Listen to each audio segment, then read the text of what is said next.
بسم اللہ الرحمن الرحیم۔ السلام علیکم ناظرین، آپ میرا یوٹیوب چینل دیکھ رہے ہیں حقیقت پلس۔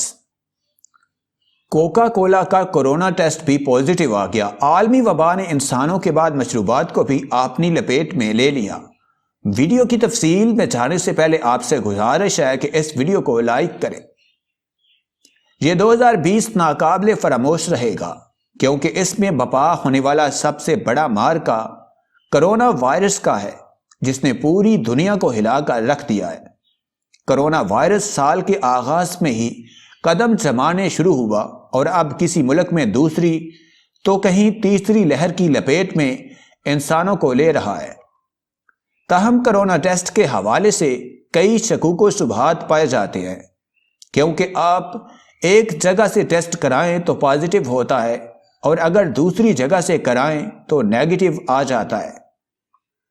انسانوں کے علاوہ بھی کسی چیز کا ٹیسٹ کیا جائے تو وہ بھی کرونا پازیٹیو آ رہا ہے، جس وجہ سے کرونا ٹیسٹ کی اہلیت پر سوال اٹھا دیے گئے ہیں۔ آسٹریا کے ایک قانون دان نے پارلیمنٹ میں کھڑے ہو کر حکومت کو شدید تنقید کا نشانہ بنایا اور انہیں ہیلتھ ڈکٹیٹرشپ نافذ کرنے کا الزام بھی دیا۔ اس نے پارلیمنٹ میں کھڑے ہوئے سب کے سامنے کوکا کولا کا کرونا ٹیسٹ کیا تو وہ پازیٹیو آ گیا، جس پر ایوان میں بیٹھے سبھی افراد ششدر رہ گئے۔ میکائل چینڈلز، جو کہ آسٹریا کی نیشنل کونسل کے ممبر ہیں اور فریڈم پارٹی کے ترجمان ہیں، نے اپنی حکومت کی طرف سے کرونا کے حوالے سے کیے جانے والے ٹیسٹ اور SOPs کے ساتھ ساتھ علاج کو بھی شدید تنقید کا نشانہ بنایا۔ اس تنقید کے دوران میکائل نے کوکا کولا کا ایک گلاس لیا اور اپنے کولیگز کے سامنے اس کا ٹیسٹ کیا، جس کا رزلٹ چند ہی منٹوں میں سب کے سامنے تھا اور سبھی کے لیے حیران کن بھی تھا، کیونکہ کوکا کولا کو بھی کرونا ہو چکا تھا۔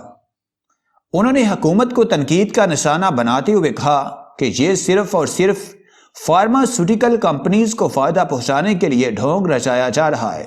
انہوں نے حکومت پر تابڑتوڑ حملے کرتے ہوئے کہا کہ یہ ڈکٹیٹرشپ نہیں تو اور کیا ہے، کہ آپ نے عام شخص سے آزادی اظہار رائے کا حق چھین لیا، اسے کرفیو میں ڈال دیا اور آزاد شخص کی آزادی چھین کر اسے قید میں ڈال دیا۔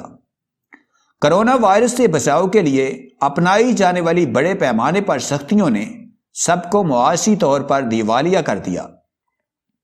لوگ بے روزگار ہو گئے اور سماجی بحران پیدا ہو گیا، اور سب سے بڑھ کر بچوں سے ان کی تعلیم چھین لی گئی۔